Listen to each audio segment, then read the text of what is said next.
సర్వ సృష్టికర్త సకల జనులకు ఆధారభూతుడైన మన ప్రభువైన యేసుక్రీస్తు నామమున వందనాలు తెలియజేస్తున్నాం.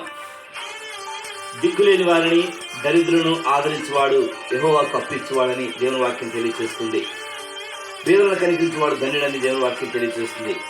కనుక మేము మా మడమనూరు గ్రామంలో మనుగోలు మండలం నెల్లూరు జిల్లాలో ఆశ్రయపురాన్ని ఏర్పాటు చేశాం. ఆశ్రయపురం అనే పేరులో అనేకులను ఆదరణ కలిగించడానికి చిన్నపిల్లలు మొదలుకొని ముసలివారి వరకు అనేకులను చేరదీస్తున్నాం. మీకు ఎవరైనా తెలిసిన వారు ఉంటే, దిక్కులేని వారు ఉంటే మా యొద్దకు తీసుకుని రండి. ఇలాంటి వారికి మీరు కూడా సహాయం చేసి, పేదలకు సహాయం చేసి దేవుని కృపకు పాత్రలు కాగలరని ప్రభు పేరిట మీకు మనవి చేస్తున్నాం. పేదలకు సహాయం చేసినట్లయితే ఆ సర్వ సృష్టికర్త దేవునికే మీరు అప్పించిన వారిగా ఉంటారు. పేదలను కనిపించేవాడు ధన్యుడని దేవుని వాక్యం తెలియజేస్తుంది. కనుక మీరందరూ కూడా ఎక్కడైనా సరే దిక్కులేని వారు, అనాథలుగా ఉన్నవారిని, చిన్నపిల్లల మొదలుకొని ముసలి వారిని మా యొద్దకు చేర్చాలని ప్రభు పేరు మనం చేస్తున్నాం.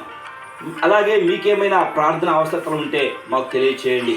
ఈ వీడియోను తప్పకుండా అనేకులకి షేర్ చేయండి, సబ్స్క్రైబ్ చేయండి, కామెంట్ చేయండి. దేవుడు మిమ్మల్ని, మీ కుటుంబాలను ఆశీర్వించి దీవించును గాక.